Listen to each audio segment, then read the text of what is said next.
I don't know if other art teachers feel this way, but I am the only elementary art teacher in my district. So any growth or learning I do has been on me. It's been, you know, what book do I want to read? What do I want to get involved in? So the Maine Arts Assessment Initiative was brilliant. Just being in the room with 35 other visual and performing arts teachers was a powerful experience. And then to know that it's continuing, that we meet up periodically and I get to learn new stuff and share some of the stuff that's been successful in here. I love that it's ongoing. It's not just something that, okay, I've done this, I'm done. It's like, I'm trying this and it's working out really well, and we'll meet again, and I get to see other teachers' workshops and I get to try some of the stuff they're doing. So it's a constant cycle of growth, which is great. I got involved with the Maine Arts Assessment Initiative because I was feeling kind of alone, coming back from overseas, never having lived in Maine.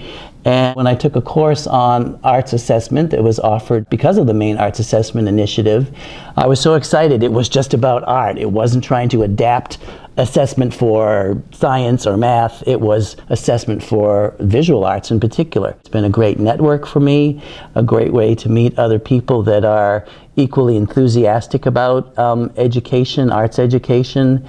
And it's a peer group now that I really enjoy working with, working for, and just exposing me to what's really happening in the visual arts and education in Maine.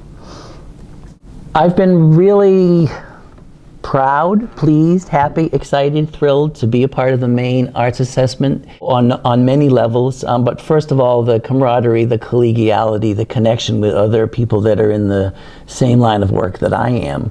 Being the only art teacher in one building can be rather isolating. The Maine Arts Assessment Initiative has provided other opportunities for me to learn from others and also share my learning. And this year I presented a workshop, and I'll be presenting it a couple more times.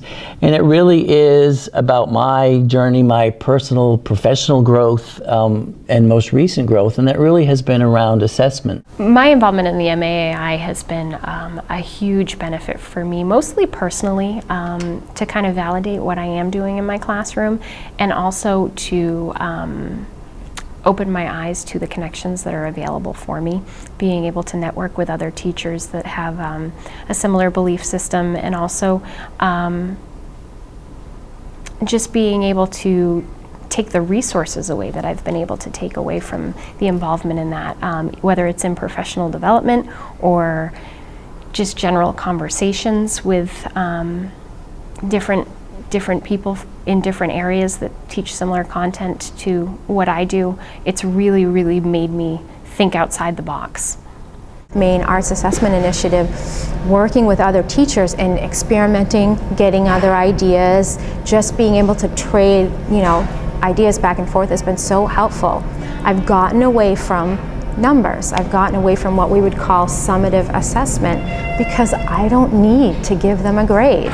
So I thought to myself, if I don't need to give them a number grade, why, what is the point of this? Content and skills are just, they're there for me, and I'm sharing that with the students. Well, it's allowed me to collaborate with so many more teachers across the state. It's kind of motivated me to do more research into student learning. It's kind of fired up that what makes a great teacher? How am I going to help these students have the most successful experience? Because I've learned, I've shared resources, sharing documents, sharing methods. I don't feel that isolation that I felt prior to that. I think the initiative has done the same thing, it's narrowed a focus that's around technology and leadership, bringing other people into it, and the idea of assessing and doing it in a way that's student-centered, that you're talking with students, a lot more formative than summative kinds of assessments. Because it really seems to me, in doing this more, that's a lot more about the learning and what they've learned. Creativity part of it, just starting to get into this year a little bit more. And I think that's going to help other disciplines understand the value of the arts. I think that's really important. That's an important part of what the initiative has done in that regard. And the collegiality, the camaraderie, the other people. It's also consistently challenged me to ask questions. The assessment initiative is not about if you do A, B, and C, then you're going to get X, Y, Z. It's not about that. And one of the things I've loved is it consistently asks you, what are you doing and why are you doing it, and how does it translate to student learning? The really powerful piece to this has been the interaction with other arts educators in the field. Music teachers, as well as visual art, the drama, the dance. Working with other colleagues in the field who are dealing with arts assessment just like me has been invaluable. And it's closed the state up. Instead of being a bunch of individuals on an island, I feel like we're one big group working together towards the same end. And there's no more islands. To foster a student-centered environment in the classroom and in a program, I think just takes a willingness to do a big old head switch about how you approach things.